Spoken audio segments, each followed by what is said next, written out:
Bonjour à tous, Philippe Pozzo di Borgo rappelait à Dieu, l'hommage de Monseigneur de Moulin-Beaufort aux obsèques de l'infirmière tuée et la conférence épiscopale espagnole publie un rapport pour la prévention et la lutte contre les abus, c'est dans Six ce vendredi. L'homme d'affaires Philippe Pozzo di Borgo est mort ce vendredi. Devenu tétraplégique après un accident, son histoire avait inspiré le film Intouchable. Il avait passé les dernières années de sa vie à défendre la dignité des plus vulnérables. Au micro de KTO, il avait témoigné. J'ai découvert qu'en s'oubliant un peu, c'est un exercice, hein, vous oubliez, faites un pas de côté, vous voyez le tétra, il se déplace, il fait un pas de côté, il regarde, il se rend compte qu'il y a quelque chose, il y a quelqu'un en face de moi. Même s'il ne s'exprime pas, d'une manière ou d'une autre, il va exprimer son chemin de dignité. Et cette attention à cette grande différence qui me fait découvrir l'autre, au-delà des mots, mais ça vous change le regard sur la vie. Et j'ai appris à regarder le monde avec cette considération pour la grande fragilité. Et là, vous prenez plein d'espoir pour le monde. Ce jeudi, Monseigneur Éric de Moulin-Beaufort, archevêque de Reims, a présidé les obsèques de Karen Mézineau, l'infirmière tuée sur son lieu de travail le 22 mai dernier. Durant l'homélie, il a rendu hommage à sa vie tournée vers les autres. Elle était en tenue de service non seulement parce qu'elle était au travail, dans ses horaires de travail, mais surtout parce qu'elle était toujours ainsi. Elle avait compris depuis longtemps, depuis toujours, que vivre, c'est servir, et aussi que servir, c'est aimer. Que Dieu lui donne de vivre pour toujours de l'amour qu'elle a tâché d'exprimer, et de vivre en acte et en vérité. Qu'il nous donne à tous de trouver notre manière de servir et d'y apprendre à aimer. Monseigneur Olivier de Cagny a été nommé évêque d'Évreux par le pape François ce vendredi. Ordonné prêtre pour le diocèse de Paris en 1992, il était depuis septembre 2019 recteur du séminaire de Paris. À ses futurs diocésains, il adresse un message. J'ai vraiment hâte de venir à votre rencontre pour que nous puissions aller ensemble vers le Christ. Et que, unis autour du Christ, nous puissions écrire une nouvelle page de ce diocèse. Je voudrais m'adresser aussi aux prêtres et aux séminaristes de ce diocèse pour leur dire que ils sont mes premiers collaborateurs et que je compte bien sur eux aussi pour que mon ministère d'évêque, qui est aussi à leur service, puisse produire des bons fruits grâce à notre communion et grâce à notre travail commun. L'ordination épiscopale de Monseigneur Olivier de Cagny aura lieu le samedi 9 septembre en la cathédrale Notre-Dame de l'Assomption à Évreux.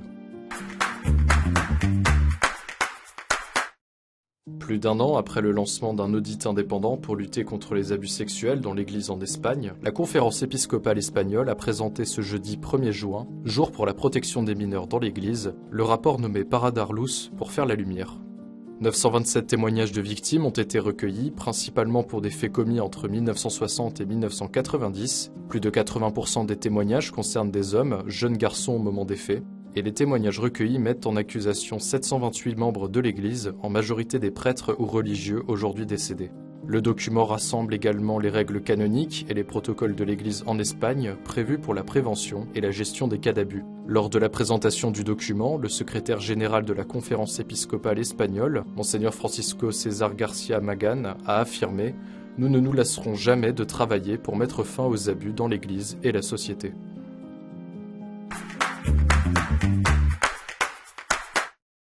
Et en France, Monseigneur Vuillemin, évêque du Mans, a annoncé ce vendredi avoir fait un signalement auprès de Madame la procureure du Mans concernant l'abbé de la Roche. Le diocèse a estimé nécessaire et prudent de faire appliquer strictement des mesures conservatoires et a retiré à l'abbé de la Roche toute faculté d'exercer son ministère. Ce signalement a été effectué dans le cadre du protocole signé entre le diocèse et le tribunal du Mans en 2021 afin de traiter rapidement et efficacement tout signalement d'abus dans l'Église. Ce mercredi, le cardinal Ambongo, archevêque de Kinshasa en RDC, le cardinal Korbanda, archevêque de Kigali au Rwanda et les membres de la Fondation internationale Religion et Société, réunis en colloque, ont rencontré le pape François pour lui présenter le pacte éducatif africain. Ce projet est la première émanation continentale du pacte éducatif global lancé par François en septembre 2019 pour former des personnes mûres capables de surmonter les morcèlements et les oppositions et recoudre le tissu des relations en vue d'une humanité plus fraternelle. Le pacte éducatif africain a été concrétisé en novembre 2022 lors d'un symposium international organisé à Kinshasa. Il comprend 4 axes d'action pour répondre aux défis de l'éducation en Afrique, face aux conflits et à la corruption, l'organisation interne de l'Église, les écoles catholiques, les universités catholiques et les États. Le pape a encouragé les porteurs de ce projet à écouter la voix des jeunes et leurs idées sans autoritarisme. Votre richesse, ce sont eux, a-t-il insisté. La persécution monte encore d'un cran au Nicaragua. Samedi 27 mai, la police a annoncé avoir gelé les comptes bancaires de diocèses et de paroisses dans tout le pays, les accusant de blanchiment d'argent, des accusations démenties par l'Église.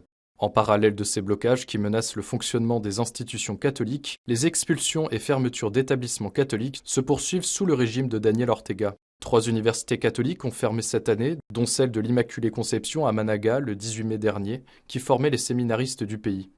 Depuis fin mai, les arrestations de prêtres se sont également multipliées. Le 28 mai, en la fête de la Pentecôte, l'archevêque de Managa, Monseigneur Brenes, a exhorté à ne pas avoir peur et rappelé que l'Église est entre les mains de l'Esprit Saint.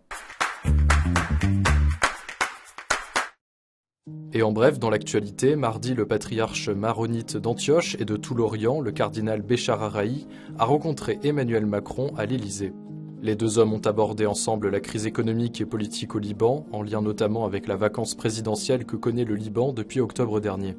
Selon un communiqué de l'Élysée, le président français a rappelé les liens profonds de la France avec les chrétiens du Liban, leur rôle historique dans la construction du Liban et la nécessité qu'il demeure au centre de l'équilibre confessionnel et institutionnel de l'État libanais. Et le Saint-Père a nommé le cardinal Kevin Farrell, président de la Cour de cassation de l'État de la Cité du Vatican. Le cardinal irlandais, actuel préfet du Dicaster pour les laïcs, la famille et la vie, prendra ses fonctions à partir du 1er janvier 2024. Il succède au cardinal français Dominique Mamberti, préfet du tribunal de la signature apostolique. Et l'image de la semaine, des prêtres et une croix dans le ciel. Pour célébrer la Pentecôte, 5 prêtres de différents diocèses de France ont sauté en parachute pour former une croix dans le ciel. La scène s'est déroulée au-dessus de l'aérodrome de Tallard, dans les Hautes-Alpes. On est une équipe de 5 parachutistes, on est tous prêtres, évêques, et on a choisi, là c'est la Pentecôte, de faire une croix dans le ciel. Finalement la croix elle doit être dans notre cœur, donc une croix humaine qui descend à 200 km/h. Puis après la croix, comme c'est la Pentecôte, on s'est mis en formation pour signifier le don de l'Esprit Saint au monde.